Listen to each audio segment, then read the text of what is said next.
Selamat malam Brahma semua. Mana nih yang suka film petualangan? Sini-sini, keluarin jiwa Dora the Explorer kalian.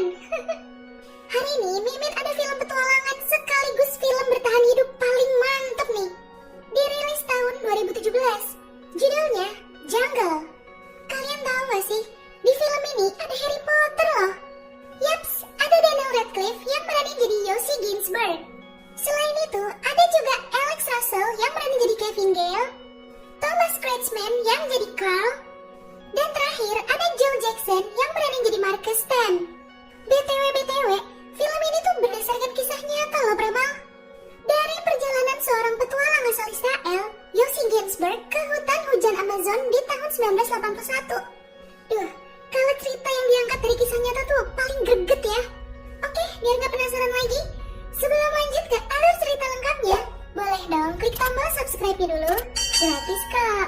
Kalau udah, yuk langsung aja kita ke alur ceritanya. Di pembukaannya ini, ada monolog dari Yoshi nih. Ternyata dia ini dulunya tentara. Tapi di tahun 1980, dia pergi dari Israel. Dia tuh suka berpetualang gitu. Makanya dia bosan banget ngejalanin hidupnya dia yang monoton ini. Dan sekarang, dia udah ada di Bolivia, Amerika Selatan. Mau camping gitu. Ih, bagus banget ya pemandangannya. Di sini dia kenalan sama Marcus. Marcus ini guru di Swiss.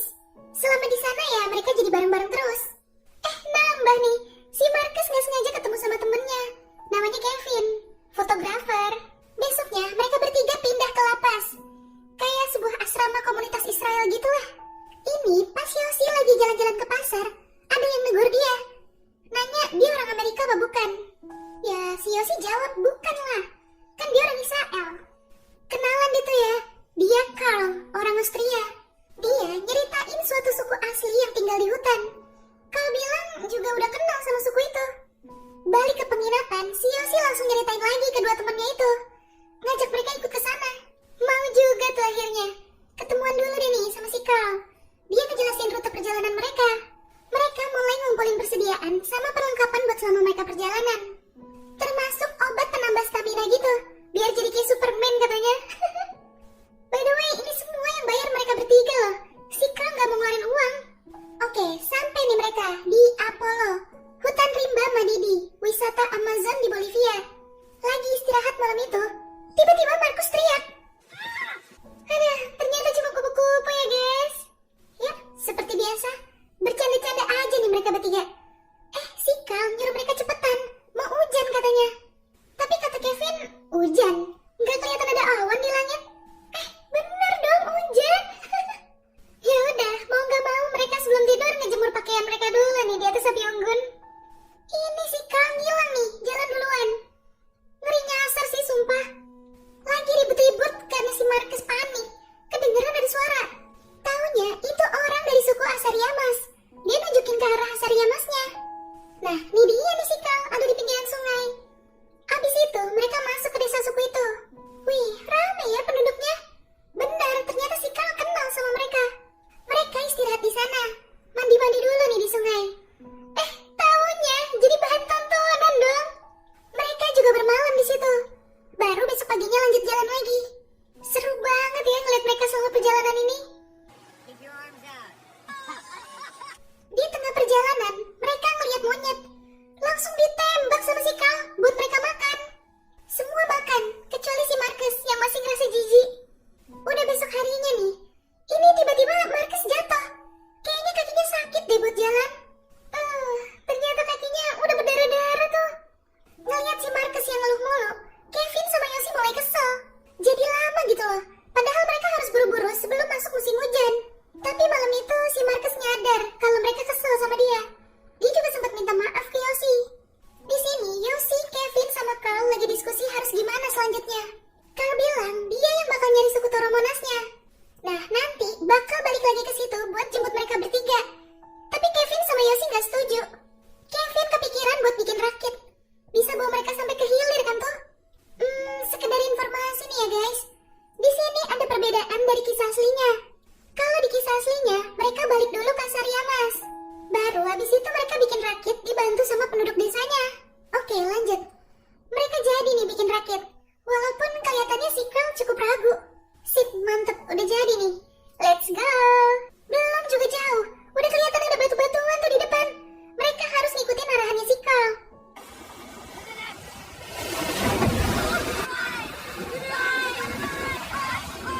Si Kevin bawel banget deh ini. Sok tahu gitu. Sempet-sempetnya ribut lagi keadaan begitu juga ya.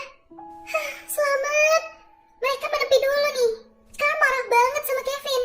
Sekarang mereka bakal buka tenda dulu di situ. Terus ini dia bilang mau berburu sendiri, saking emosinya kali ya.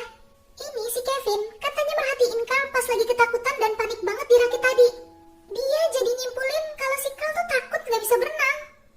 Tapi habis itu, Yoshi malah mutusin buat pergi nyari si Carl. Biar si Carl gak marah terus ninggalin mereka. Yoshi sesekali manggil si Carl. Tiba-tiba taunya Carl mau nembak jaguar yang lagi nyintai Yoshi. Ih, untung aja ya. Nah ini pas mau diajak lanjut jalan, si Carl nolak. Masih kesel itu dia. Yoshi nyoba ngomong ke kedua sisi. Kevin bilang pengen banget lanjut. Sedangkan Carl udah pasti kan, kemarin dia bilang mau balik. Mereka harus nentuin siapa yang ikut Kevin, siapa yang ikut Carl. Akhirnya Marcus lebih milih ikut ke Carl. Soalnya gak mungkin dia ikut Kevin. Kevin aja kesel sama dia. Sebelum lanjut, Carl nyoba ngasih tahu titik-titik bahaya yang bakal mereka laluin. Terutama di Balpaso San Pedro. Ada tebing di kedua sisinya. Bahaya banget katanya. Jadi saran dia, mereka harus berhenti di tepian yang ada di sisi kanan. Gimana pun caranya. Mereka dibekalin parang. Senjatanya tetap dipegang sama Carl. Kalau persediaan, mereka dikasih lebih banyak. Karena mereka bakal lebih butuh. Bener-bener gokil sih. Padahal mereka belum pernah naik rakit di sungai yang banyak jeramnya gitu loh sebelumnya. Lagi santai ngalir ngikutin arus, Kevin baru sadar. Di depan mereka itu udah deket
bucin jalan ke sungai.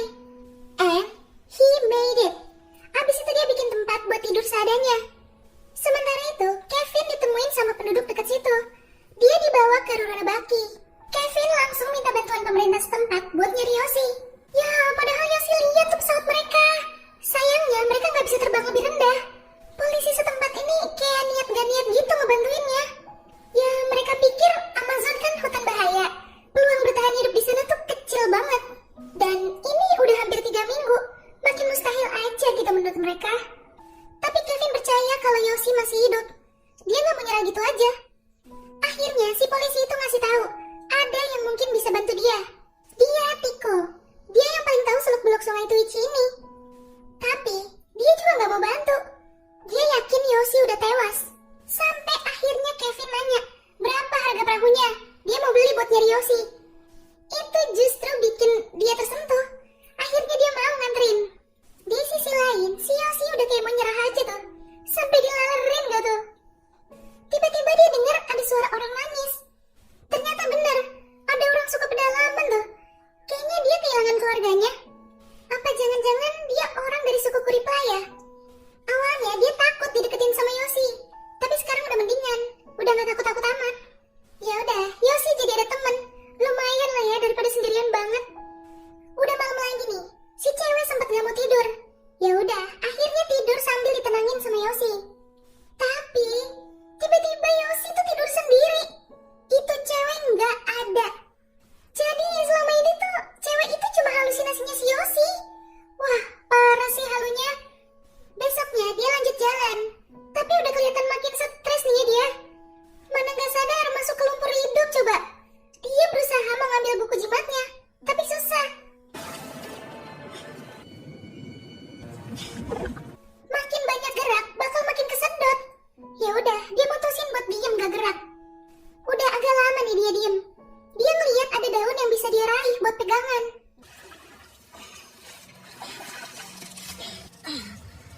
Oke, berhasil keluar. Tapi makin lemes aja dia. Dia ngeliat pohon yang penuh semut api. Dia malah sengaja biar dia digigitin. Biar dia ada tenaga lagi buat jalan ke sungai.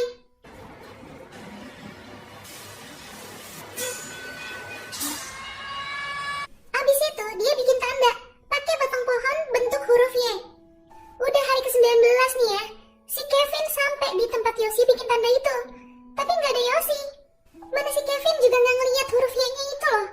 Dia mutusin buat balik. Ih, padahal kesenggol sama dia. Tetap nggak nyadar.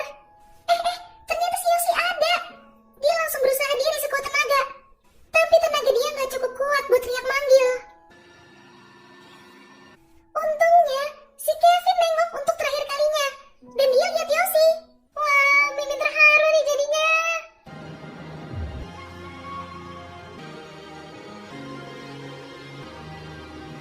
Mereka balik ke Ruralabaki. Semua orang di sana cuma bisa bengong keheranan. Iyalah, ada orang tersesat berminggu-minggu di Amazon dan masih bisa bertahan hidup. Itu wow banget. Di akhir, dijelasin kalau Yoshi sama Kevin balik ke lapas buat nemuin Marcus sama Carl. Tapi, Marcus sama Carl ternyata nggak pernah balik ke lapas. Mereka udah nyoba nyari berminggu-minggu, tapi tetap nggak ketemu. Dan ternyata, si Carl itu buronan. Dia juga pernah nipu turis sebelumnya. Dengan cara yang sama, dia bohong tentang suku-suku tersembunyi, jadi turis-turis itu pada tertarik. Nah, ini kita juga dikasih lihat nih foto-foto asli dari mereka. Si Yoshi juga nggak kapok. Dia balik lagi ke Amazon, ke sungai itu lagi. Waktu itu, dia sama suku Ucupiamona ngebangun kayak pondokan gitu. Dia tetap jadi petualang sejati yang bakal terus mengeksplor dunia. Ya, itu tadi alur cerita dari film Jungle. Bener sih, si Yoshi ini tuh petualang sejati. Dia bisa cepat beradaptasi sama lingkungan, sama keadaan